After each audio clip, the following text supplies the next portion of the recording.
A paz do Senhor Jesus esteja na sua vida. Seja muito bem-vindo ao canal da Faeste Academia, uma escola de educação teológica aqui do estado de Santa Catarina, no Brasil.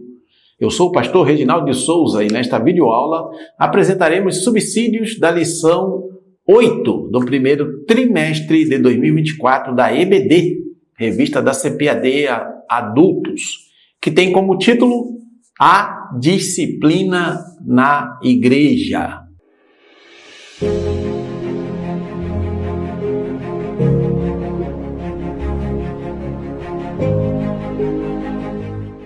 Mas antes de começar essa videoaula, não esqueça de deixar seu like, inscrever-se no nosso canal da Faeste Academia, comentar, compartilhar para que mais pessoas sejam alcançadas com essa videoaula. E na descrição desse vídeo, você vai encontrar também um link para obter maiores informações sobre os nossos cursos de teologia, curso básico, curso médio, cursos livres na área teológica para abençoar a sua vida. E também você vai encontrar links para comprar os livros que são citados pelo comentarista desta lição, deste trimestre, o pastor José Gonçalves, e nos ajudar dessa forma a prosseguir nesse ministério de ensino da palavra de Deus. O texto áureo diz assim: E já vos esquecestes da exortação que argumenta convosco como filhos.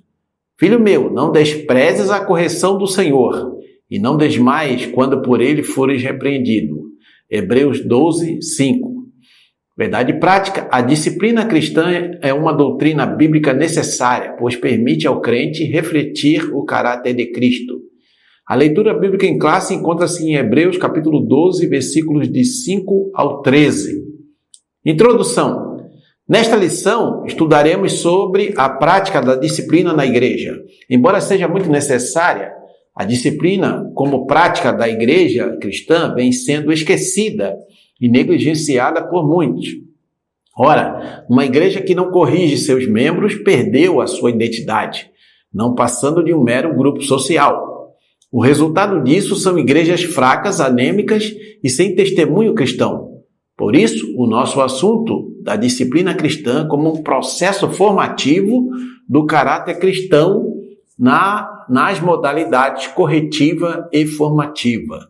Então, nesta lição, o autor, o comentarista, o pastor José Gonçalves, ele vai trabalhar esse tema da disciplina na igreja, de como a igreja precisa, quando necessário, disciplinar os membros que cometeram algum erro, algo que possa escandalizar o evangelho, possa denegrir a imagem da igreja cristã. Ele vai tratar desse tema, sempre enfatizando que a disciplina ela não é para destruir o membro faltoso, mas para restaurar esse membro faltoso, esse membro que cometeu o erro, a comunhão que ele tinha anteriormente. Tópico 1, a necessidade da disciplina bíblica. Subtópico 1, Deus é santo. Santidade é um dos atributos de Deus e por isso é uma das causas que justificam a necessidade da disciplina na igreja. Eu sou santo, Levítico 11:45. Deus é santo e como tal deve ser reconhecido. Quando Deus se faz presente, a nossa pecaminosidade se evidencia, Lucas 5:8. Assim, quando o comportamento pecaminoso na vida do crente não é corrigido, a santidade de Deus deixa de ser reconhecida.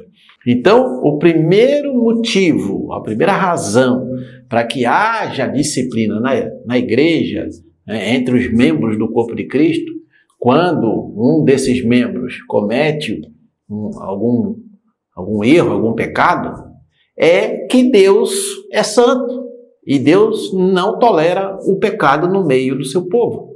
Então isso nós vemos em várias passagens do Antigo Testamento e por conta dos erros que o povo de Israel cometeu, como é que Deus pesou a mão sobre o povo israelita. E da mesma forma na igreja, isso não mudou, porque Deus continua e vai sempre permanecer santo, que é um dos seus atributos, ser santo.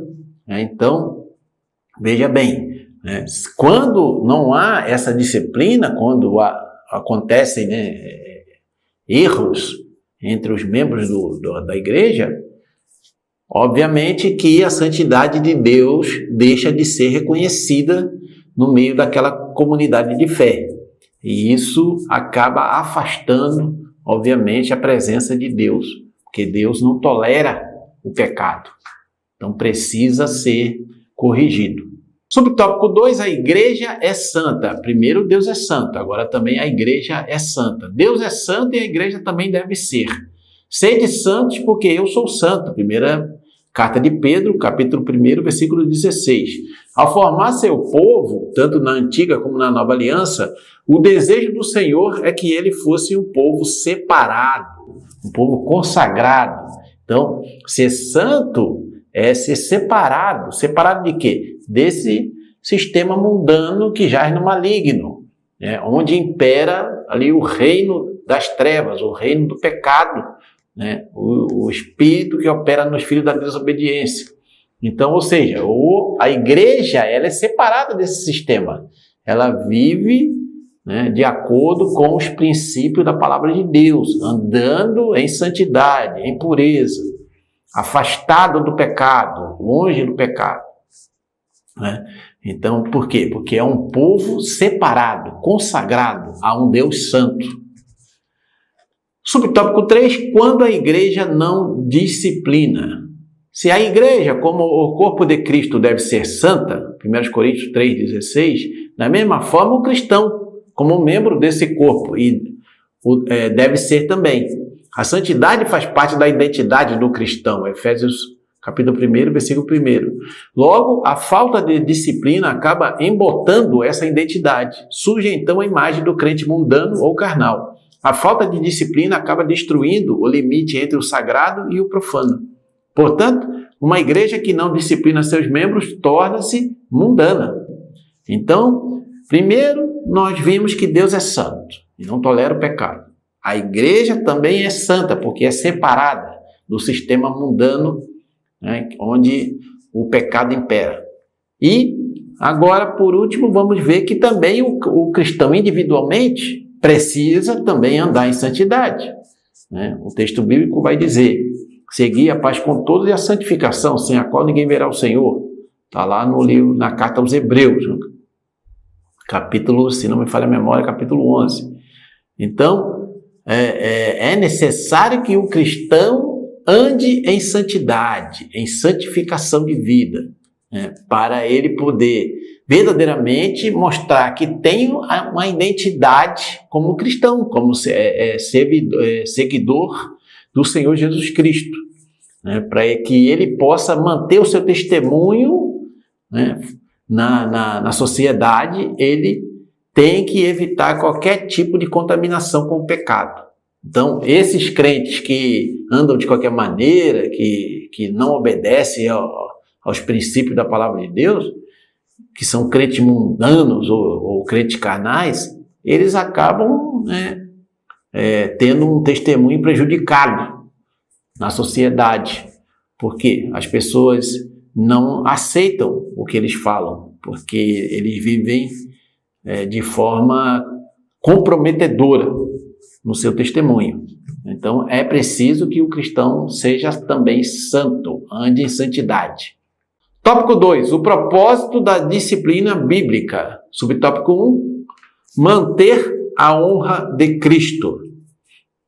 Quando o pecado não é tratado na vida do crente, Cristo é desonrado. Romanos 2, 24. Se não for corrigido, o comportamento pecaminoso compromete o testemunho cristão.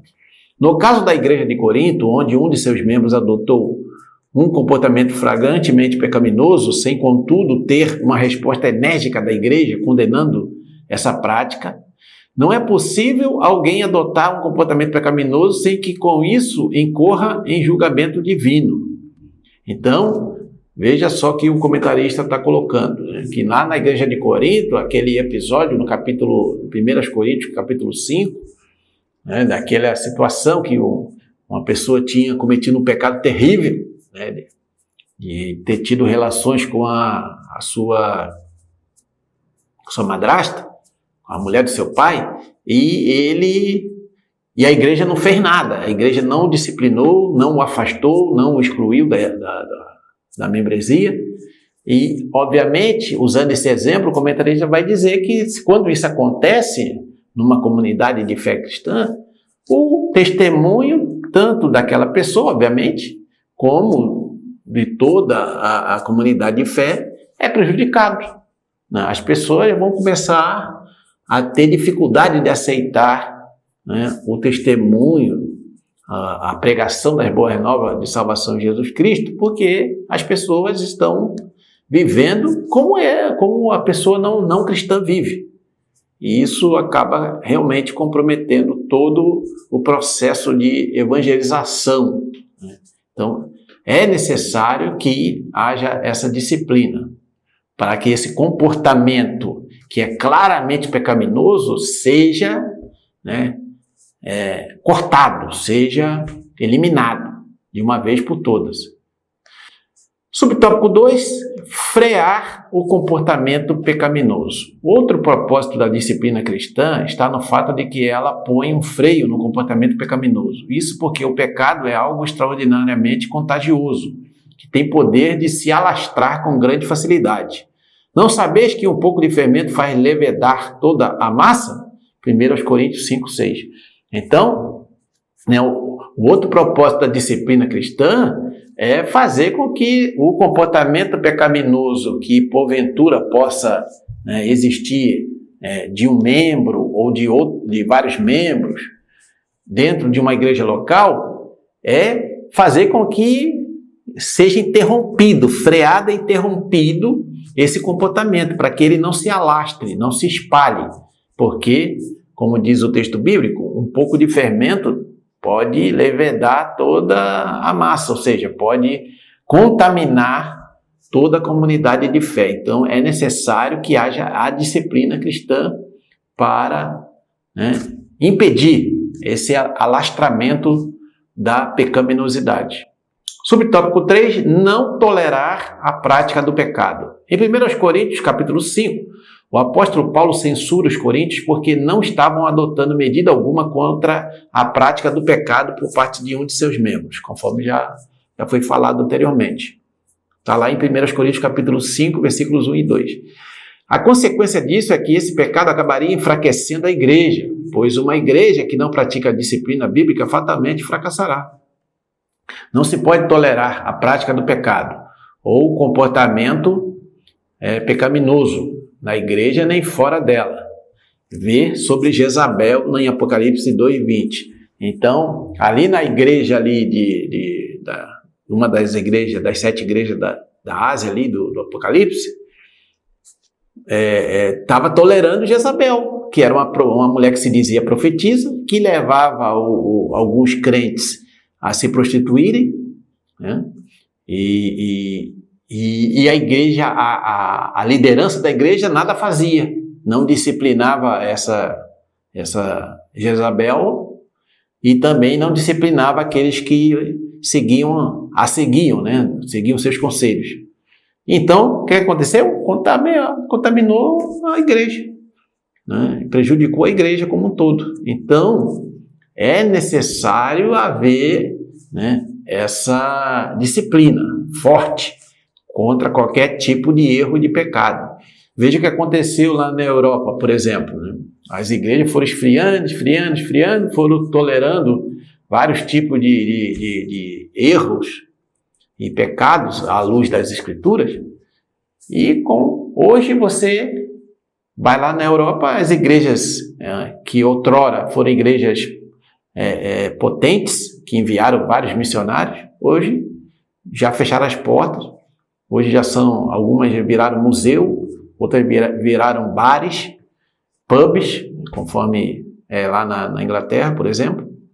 Então a igreja lá na Europa, por conta dessa tolerância com o pecado, essa falta de disciplina, acabou morrendo, né? Foi morrendo aos poucos, até que fecharam as portas, muitas das denominações lá da Europa. Então, é preciso ter muito cuidado com esse tipo de coisa. Errou e foi provado, foi confessado, tem que haver a disciplina na igreja.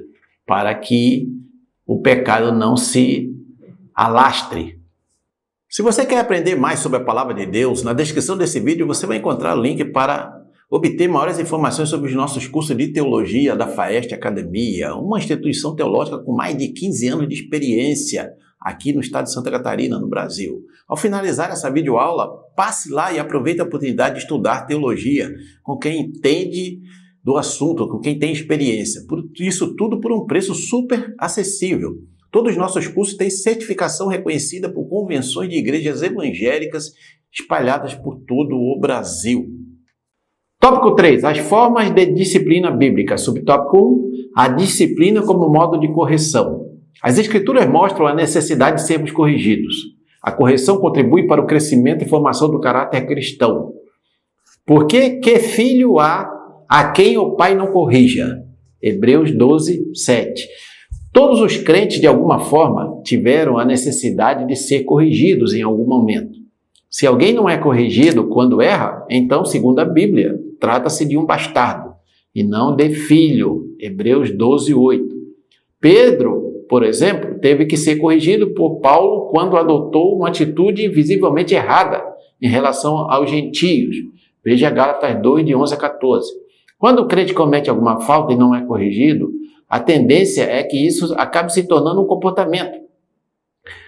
O comportamento errado é reforçado. Então, o alvo da disciplina é levar aquele que pecou ou vive na prática do pecado à restauração e reconciliação.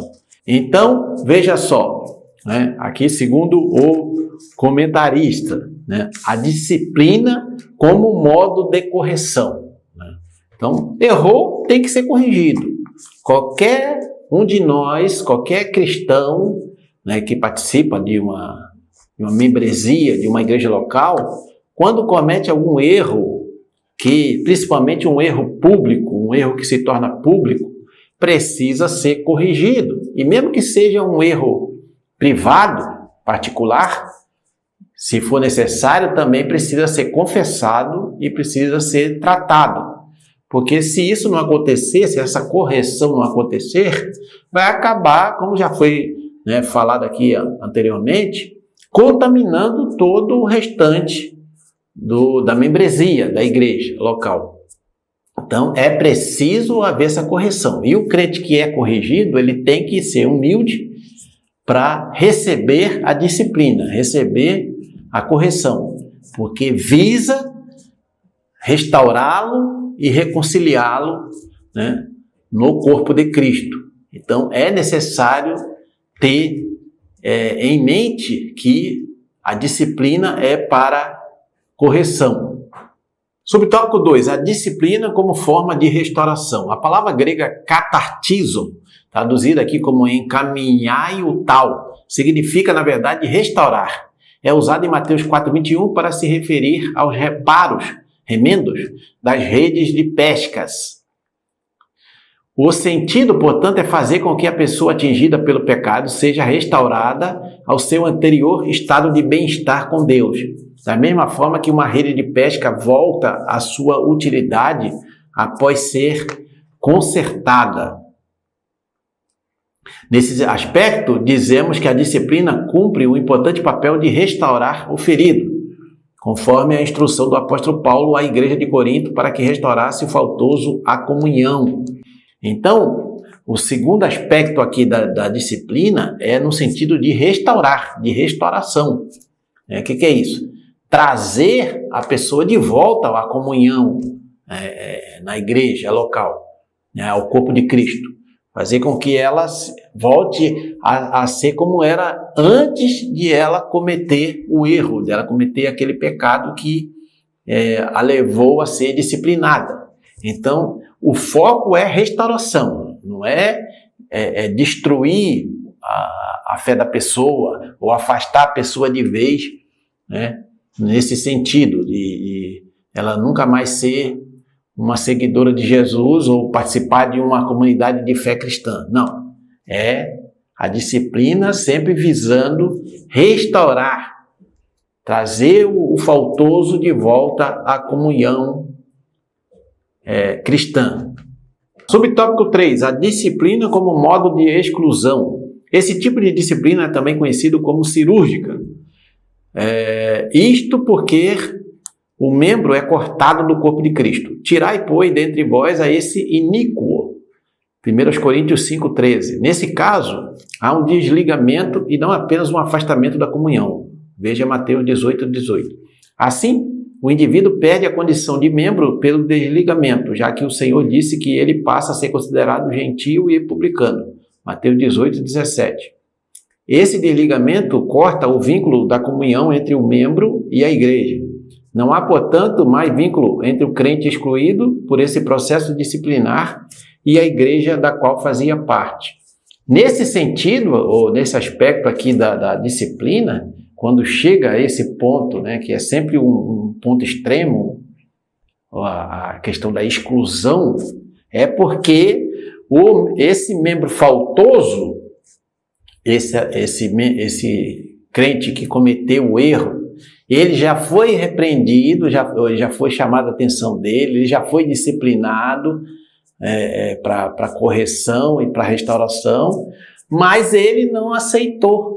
Ele permanece no pecado, ele permanece no erro, ele não aceita largar o pecado, o erro.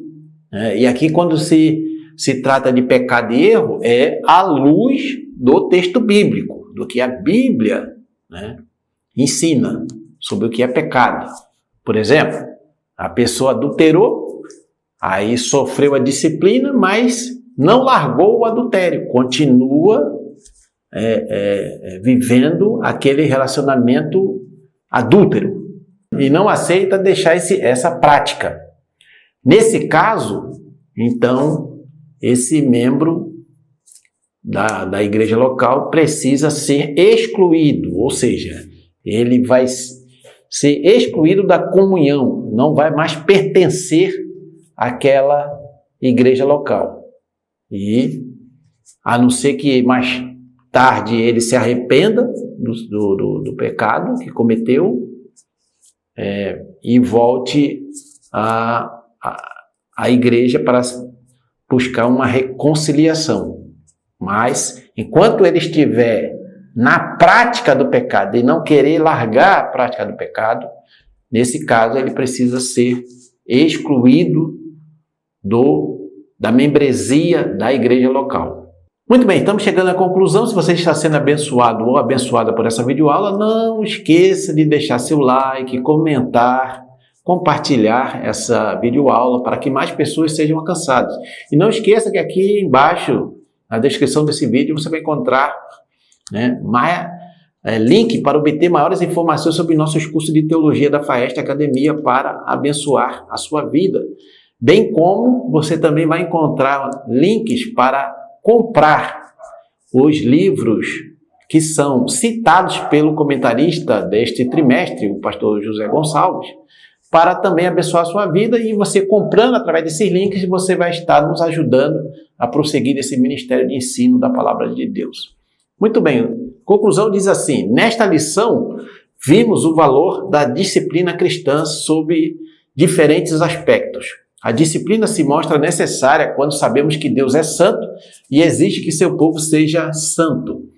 Por outro lado, a disciplina também cumpre os propósitos de Deus quando ela conduz o cristão a se conformar com o caráter de Cristo.